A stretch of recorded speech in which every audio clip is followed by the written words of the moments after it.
and I'm undocumented. I was born in Mexico City to a loving and caring family. When I was 9, my family made the difficult decision to come to the U.S. in search of jobs, opportunities, and a better life for me and my sister. I can't help but admire my parents. I thank them and feel proud to have them by my side.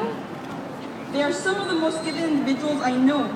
As a kid, after having volunteered at the zoo, for 1 year I was asked for my social security number, and I remember feeling broken, trying to comprehend my situation.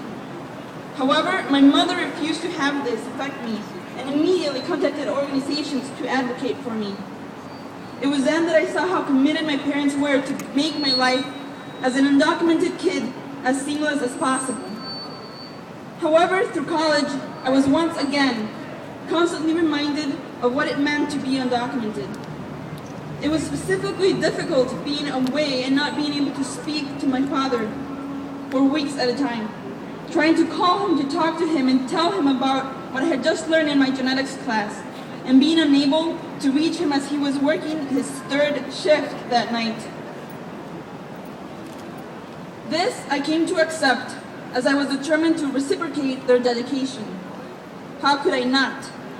When I was in high school, my grandparents became ill, and I watched my parents struggle as they made the heart-wrenching decision to remain in the U.S., fearing that if they were to go back, they would jeopardize their children's opportunity for a better future.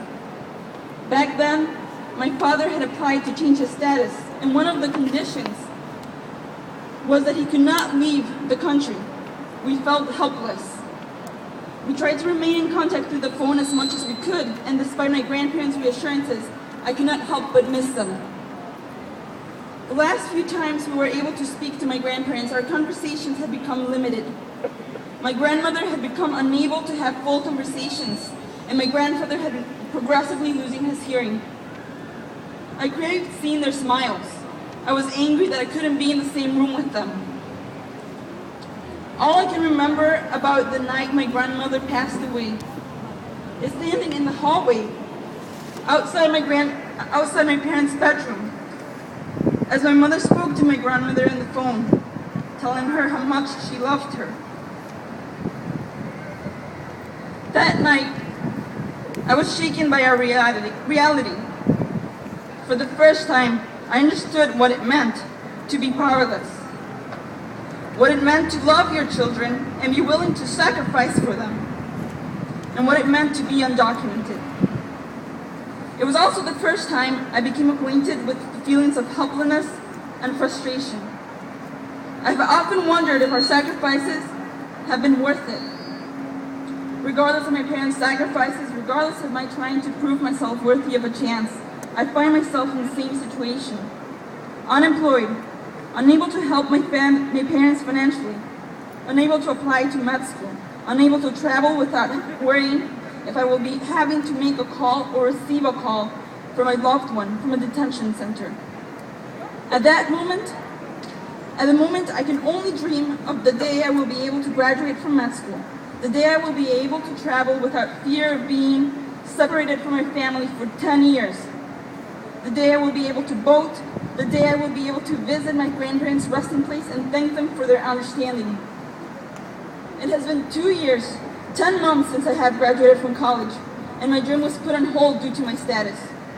Unlike my peers, graduating did not mean the beginning of a career. It did not mean I was free to travel or explore what the world had to offer. To me, graduation only served as a reminder of my limitations. Never before had I been so confronted by the limitations in the days following graduation. I no longer had anything to look forward to. My biggest fear was having to accept my circumstances and having to give up my aspirations. During this time, I have gone through many emotional roller coasters. It wasn't until the rejection of the DREAM Act 15 months ago that I finally came to realize that I could no longer sit and wait for politicians to do the right thing. I could no longer be a spectator.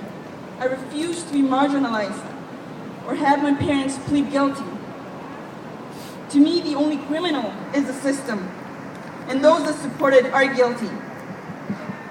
Today, I joined thousands of immigrants around the country claiming the right for a fair and just opportunity to integrate and be recognized as part of this society. I define myself. My name is Shanette. I'm undocumented, unafraid, and unapologetic.